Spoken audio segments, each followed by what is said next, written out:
Hello guys, and welcome back to another video. In today's video, I'm going to be doing a catching up video before the May 23rd patch drops. So without further ado, let's jump right into this video.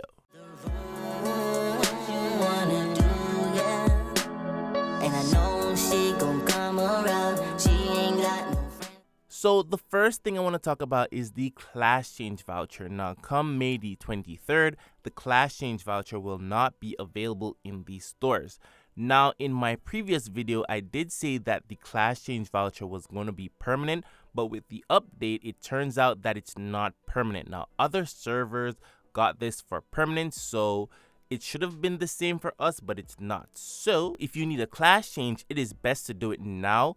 Also, if you have a voucher already, it is best to use that voucher now. There is a redemption period, and I'm sure that it is going to be up pretty soon, so get it out of the way before you're not able to class change, okay? Now, with that being said, I want to talk about Archer 3rd Spec. Now, I should have reviewed this class a long time ago, but I'm just going to be doing it now in this video. So, yeah. Now, Archer 3rd Spec, it is okay. It looks visually pleasing than the other spec of the Archer, but the thing I don't like about it is the charging skills. Now, Archer 3rd Spec seems to be missing something, okay?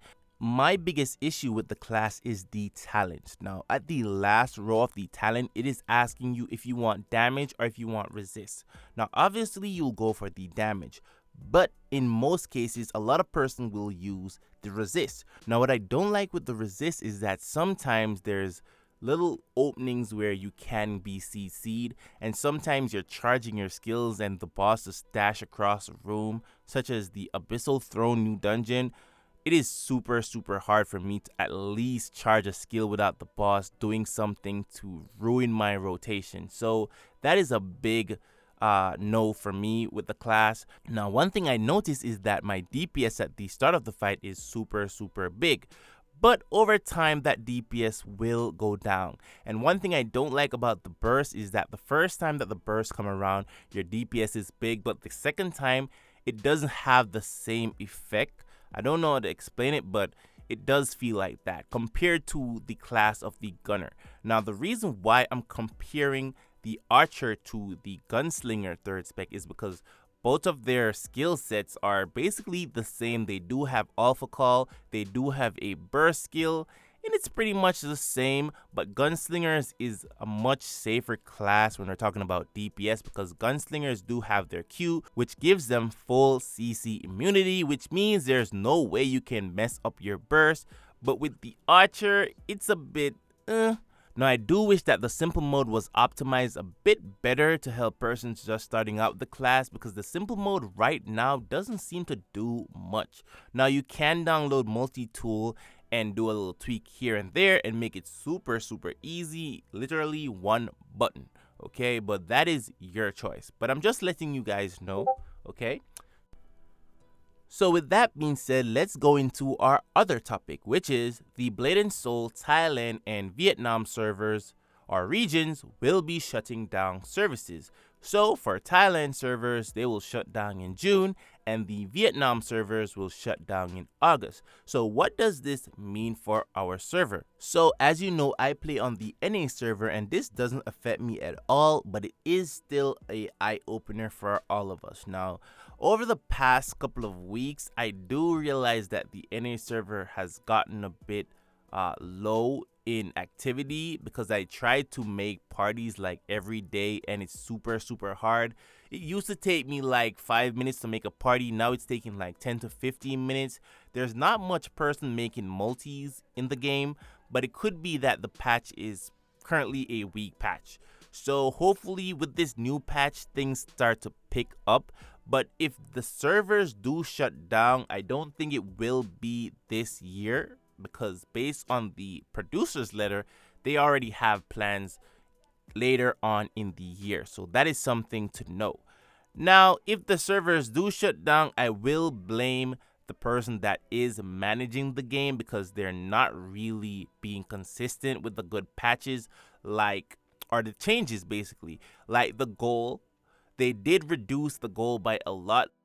Now, I didn't have premium for a couple weeks, and it's super hard to at least enjoy the game. Like, I didn't log in at all. I didn't really put up much videos either because I didn't feel motivated to do anything because I can't upgrade. If you're not upgrading, then you're not progressing. If you're not progressing, you're not going to enjoy the game at all.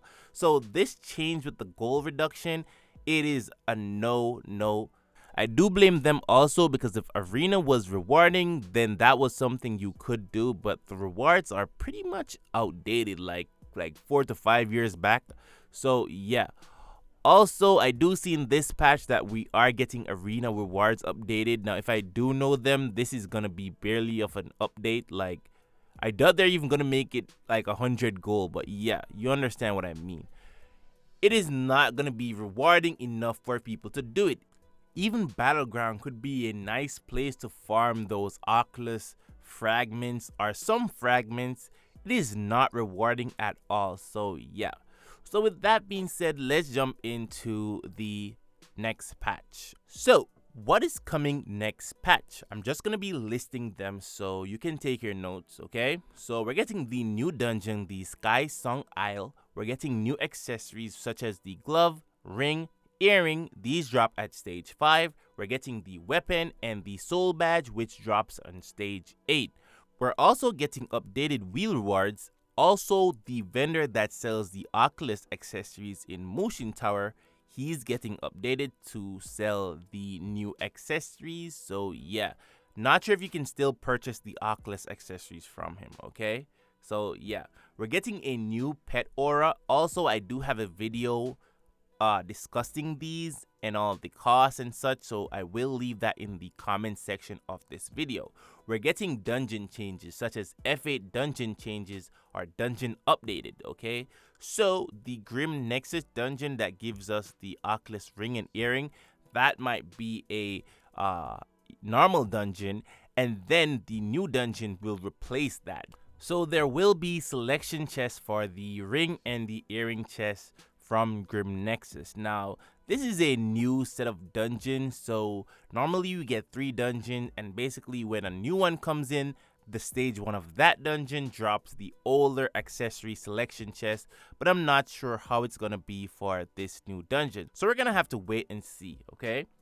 Also, we're getting updated daily and weekly dungeons, so the daily, weekly rotations will be different, okay? The chest will be updated as well. We'll be having the Gilstone RNG box from the 5 out of 5 daily challenge complete. So yeah, we will also get dungeon changes. The arena rewards will be updated. The Unity store will be updated. We're also getting skill patch changes up to January the 10th of the Korea. So yeah. Also, we will be getting system changes. I'm not sure exactly what system changes, but I'll let you know after. Or you can even wait on the patch notes, okay? So we will be getting the bingo board event, I think. So if you know that event, I don't really have to go in depth, okay? Also, to close out, True Upsurge weapon will not be dropping at stage 5. In the next patch. Now, as you know, True Upsurge weapon only drops at stage 8. Now, with them implementing a new weapon, we thought that the True Upsurge will drop at stage 5, which it will, but not now, okay? So maybe 2 more patches and then we can see it dropping at stage 5. So for now, you just have to farm stage 8. Will it drop at stage 5 of the new dungeon? I don't know. So yeah, let's wait and see. So anyways guys, thank you so much for watching this video. If you want to see more content like this, like, share, and subscribe, and goodbye.